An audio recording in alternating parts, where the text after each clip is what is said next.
Welcome in. We're glad to have you with us as, look, we get close to the end of the year, the start of a new year. That means the start of conference basketball in the Southern Conference. And today we're going to get a chance to chat with both men's head coach Dan Earl. That's coming up later. And we welcome in Deandra Schirmer, the head coach of Chattanooga women's basketball, to spend a little bit of time with us. Coach, good to see you. Glad you Good to see you, Chris. Yeah, absolutely. We've been itching for conference play, so getting to sit down and talk about it is exciting because we've been ready for it and we're ready to start our journey towards a three-peat. Depth has been challenged this year already. Yes. I mean, talk a little bit about how tough this has been for you guys coming in year one with this program, and boy, the injury bug got a hold of you early. Yeah, and I think that non-conference can sometimes go one of two ways. You know, the first part of non-conference, you can have an easy schedule where you're able to dip your toe in and kind of get acclimated to the water, and your players are able to get acclimated to what the level of play is going to be like. And that's one way to do it. And the other way to do it is throw them in the deep end and tell them, you know, hey, we've got to learn how to swim. And I feel like our group has been battling a lot of adversity and has had to been thrown into the deep end and has shown a lot of resiliency coming out on the other side of it.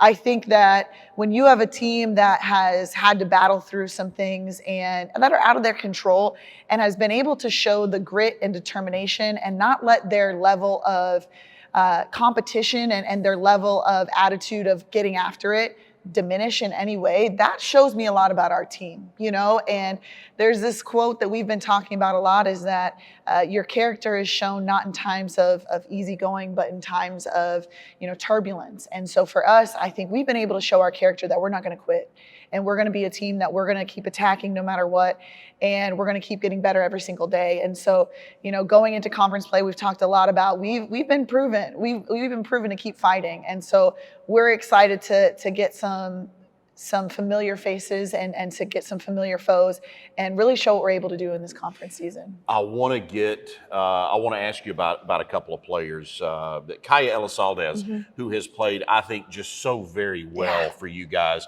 during the early part of the season. And did you expect the scoring output that you have gotten from her?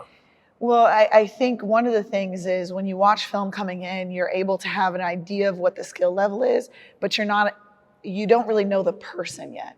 And that has been something that has been, you know, such a blessing to us. When we've got to know Kaya, we've got to know she's a fighter, man. Like she's somebody that she's going to go out and she's going to give you the best every single day, every single practice. She's going to be a leader for you. So we knew what we were getting skill-wise. We didn't know what we were getting intangible-wise. So from a coaching standpoint, you know, I told her coming into the season that for the past 3 seasons, my point guard has been all conference, you know. And so we have kind of a system that's going to allow her to really shine in those moments. And she's embraced that wholeheartedly. She's had to be an iron woman for us. You know, she's played a lot of minutes and hasn't batted an eye at it. You know, she's been kind of that consistency for us. She's garnered, you know, all conference recognition because she's been playing so well for us. I feel like right now she's established herself, and once we can get our exterior shooting established as well, that's going to even open up even more for her, because now nobody can guard her 1v1, you know. And so if we can get some perimeter shooting to add along top of her downhill threat, I think that's going to be really beneficial for us. You talk about the number of minutes that she has played here early, and obviously depth at the point guard position. It's been a huge issue for you over these first couple of weeks of the season. Do you worry about the wear and tear in playing that many minutes this early in the year, because you're going to head into conference play and you know it's going to be twice a week and there's going to be practice and film study that happens, and you get into that grind of the conference season? Is that a concern? Yeah, no, it definitely is. I think our depth in general has been a concern. I feel like as a staff, we kind of see a little bit of the light at the end of the tunnel because we have some bodies that are coming back, which we're really excited about. Some very talented bodies. And I feel like, you know, Jade Moore being one of those, and she's another ball handler. She's somebody who's averaged 10 points per game at this level, you know, can come in, can score the ball, can also stretch the floor. And so I feel like getting some more depth can allow us to get her down. I feel like we've worked a little bit, in the game that she was out with Bellarmine. Seager Olsonner stepped up big for us at the point guard position. So she's getting more reps at the point, and she's starting to feel a little bit better in that capacity. And so our lineups and our rotations are only going to get better as conference goes along and as we are able to add some bodies and add some confidence.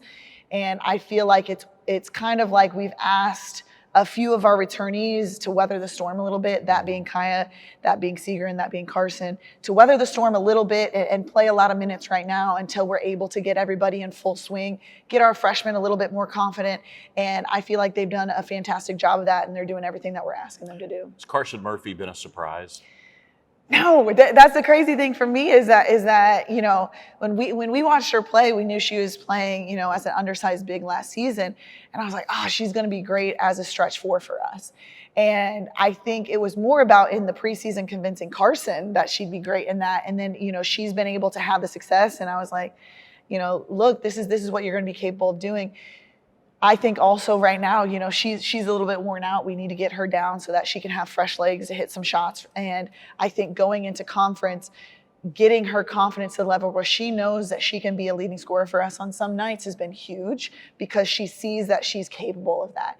But then now we're going to be able to have some other pieces that are going to be able to rise up as well and take some of that pressure off of Kaya and off of Carson in that scoring department. Talk a little bit about your youngsters, a group that, in some instances, you've had to rely on a lot this year. A little bit about that freshman class and just kind of their acclimation to the college game.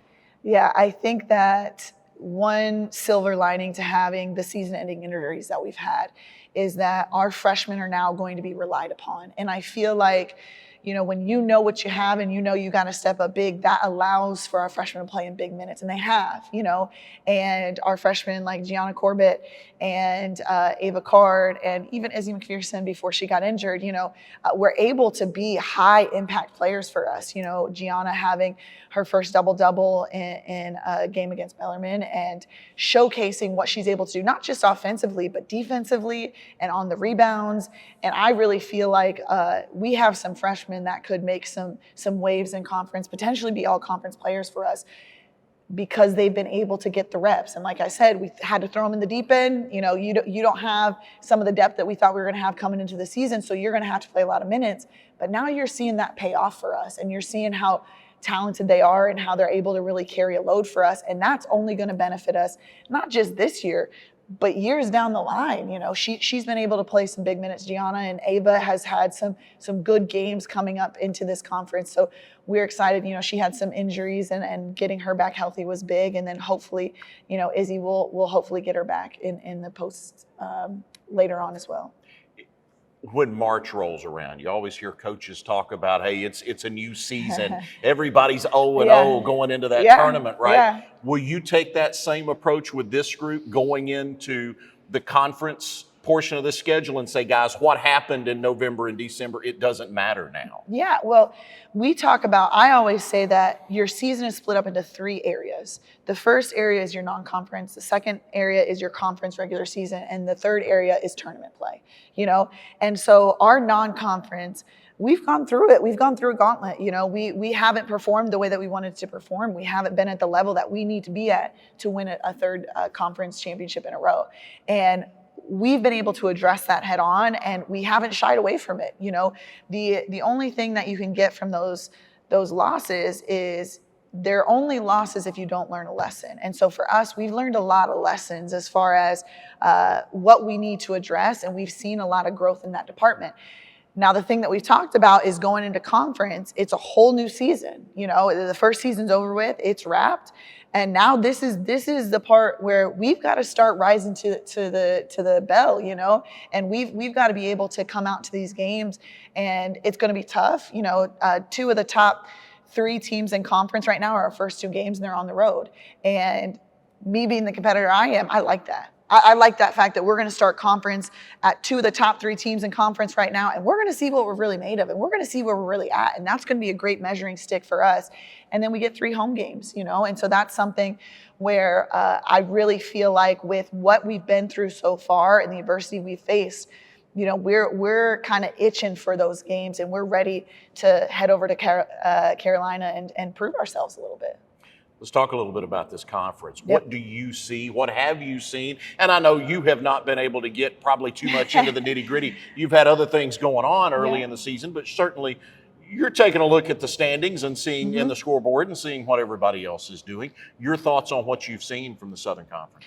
I feel like we've done a lot of film study and trying to figure out what it takes to be successful in this conference. And historically, the best guard play has been what's won out. And, the past 2 seasons, Chattanooga's had the best guard play, right. and it is a guard-heavy, guard-dominant conference. However, one of the things that's been interesting with this group is we have some size, and we have a size advantage.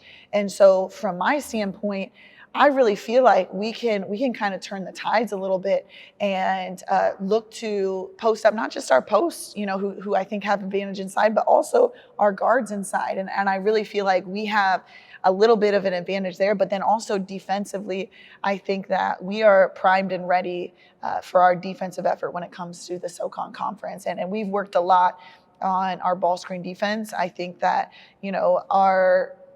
when you have that guard play, you're going to see a lot of ball screens. You're going to see a lot of actions to try and get those ball handlers downhill. And what we've worked on defensively is limiting the paint touches, strengthening up our pack line defense. And I'm really excited to see how we've prepared ourselves for these big opponents that are very guard dominant. Western Carolina and then UNCG, I think, has the best guards in conference. A lot of athleticism, a lot of downhill drives, and how we're going to be able to respond to that, I'm really excited to see. Well, Coach, I hope you found some health in your stocking at Christmas. Happy New Year to you. Yes, Look forward to seeing you guys on the floor in 2025. No, thank you so much. I think one thing is we've had to take our lumps a little bit, and we've been waiting for an opportunity for redemption. And this is the perfect opportunity coming into conference.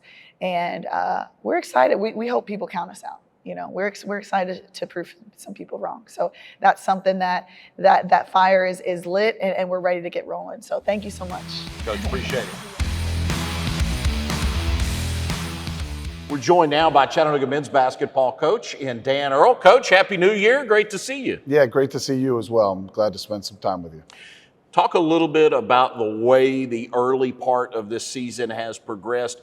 You and I have had the conversation before about the challenges as a coach when you're trying to mesh together so many new faces every year. What's the challenge been for you guys this year? Yeah, absolutely. Well, one of the challenges has been the injuries that we've had. We had most guys healthy over the summer, a couple guys out, but then we had a really tough stretch of practices at the beginning of the year. So we've had multiple guys that missed a lot of practices, let alone some of the games, especially early in the year. So it's nice that we were able to round into shape and get most of the guys back. But then to your point, the other part of it is the transfer portal and how much rosters turn over year to year. So it used to be that you'd have, freshmen become sophomores become juniors, and you have guys in your program for X amount of years, and they're used to your terminology and style play, expectations, all those things. And now with a new group or somewhat new group each year, it takes a little bit more time to get on the same page. But I feel good that we made progress in the non-conference season, and hopefully we'll be playing our best ball going into conference season and then conference tournament. I don't think you can talk about Chattanooga basketball and not talk about Honor Huff and Trey Bonham and just how important those two guys are with what you want to achieve. A little bit of a slow start to the season for both of those guys. Yeah. What do you think contributed to that? Yeah, it's a great question. I mean, first of all, it's so appreciative that both are stayed with us here at Chattanooga, especially in this day and age. Both wonderful young men, high character guys, get in the gym, they're about the right thing. So in seeing them, obviously, they're non-conference the first few games or more than a few. They did not play to their expectations. One of the things that I appreciated so much was that they took ownership of that. They know that they weren't playing as well as they could. So that's good to hear from their perspective. And what contributed to it, I'm not sure really, other than maybe they put some extra pressure on themselves. They're somewhat college basketball happens that way, where there's luck involved and you just sometimes go through slumps and sometimes you're playing really good basketball. So, and then they also probably moved up the scouting report for other teams. They knew, hey, these are two guys that have had some success in the past, being all Southern Conference, averaging 15 or 16 points a game. So there could have been multiple contributing factors, but it's nice that they kind of got into the flow and towards the end of our non-conference season started to get rolling.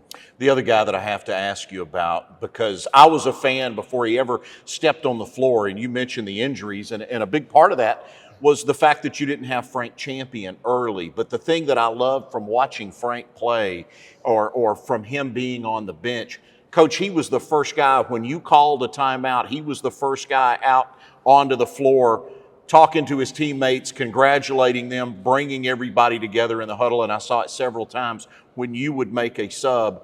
Frank would be the guy, especially with some of your young guys, he would be the guy to go to them, set them down, and he's coaching and teaching on the bench. I just thought he kind of made me a fan before I ever saw him take a shot. Yeah, absolutely. Well, that's great to hear as well, that people, on the outside, if you will, or fans, I know you know our program well, but can see that. So I think it starts with he's got an infectious personality, right? He's a wonderful young man. He's fun to talk to if you get the chance to do that. And he's outspoken, and that helps two ways. It helps him form relationships with his teammates, certainly. And then he's not afraid to speak up on the court. And, the best teams are led from within, meaning if you have guys on the court will speak their minds and tell guys both positives that they're doing, but also constructive criticism, that certainly helps. So, and not having him at the beginning of the season did present some challenges, certainly, because he's a very good player, a dynamic player. He can see the floor as well as score on his own. And I think you saw him getting more confident and getting back to his normal self as the games went on in the non-conference season. So hopefully he continues that confidence and gets some of his athleticism back even more, and he'll have a very productive conference season for us. One of the fun things about following Chattanooga basketball over the years has always been seeing guys mature, both as people but also as basketball players. And look, we've talked about Honor and Trey, and I think everybody that follows Southern Conference basketball is totally aware of those two guys and how well they can play. The two guys, though, that it has been fun to watch this year, Sean Cusano and Colin Mulholland. Right. A little bit on the development of those two guys. Yeah, really proud of them. Those were two guys that we had in our program last year, as you know. They both redshirted.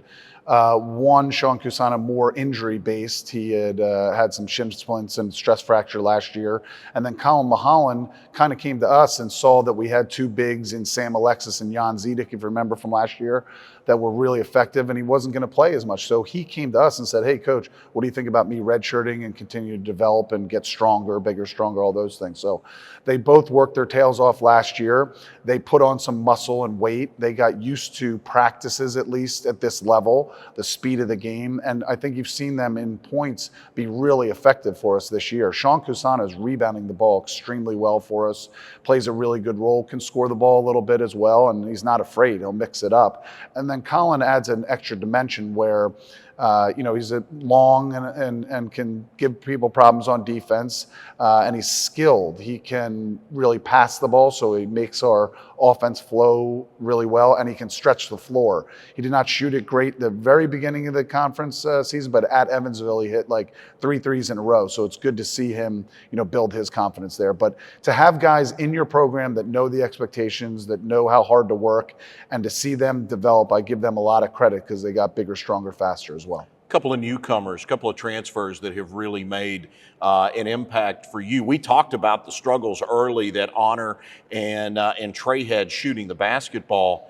Bash Whelan had no trouble shooting the basketball to start this year. He was a huge part offensively of what you guys did. First off, maybe the coolest name in the Southern Conference in right. Bash Whelan, but a little bit about his play and what you've seen from him. Yeah, well, he came out of the gates incredibly well. I want to say he had 26 points in his first game, and he was one of the guys that missed, I want to say, the first 2 games of the season when we played out in California. So I didn't want the fans getting their expectations too high because I don't know, and he's not going to average 26 points a game. But it was great to see him. He's a guy that played at Bellarmine. He was really well coached. He's not afraid. afraid. He'll stick his nose in. And he's got a kind of unique game in that he's not the most flashy or athletic or what have you, but he just gets stuff done. And he affects the game in a variety of different ways, whether it's rebounding or defending, or certainly be able to put the ball in the basket as well. So been really fortunate to have him. He's another guy that is not afraid to speak his mind and lead, and is a wonderful young man off the court. You and I talked, I guess maybe back in the fall, and you had kind of said then that one thing that you liked about this team is you felt like you had depth, and I think that has proven to be the case here over the early part of the season. How do you feel about that depth now that you've kind of weathered the injury storm, we hope, but how do you feel about the depth? Yeah, I appreciate you saying we hope. I hope we're past all the injuries. But, I feel good. And I think each guy is figuring out what his role is and how he can continue to contribute.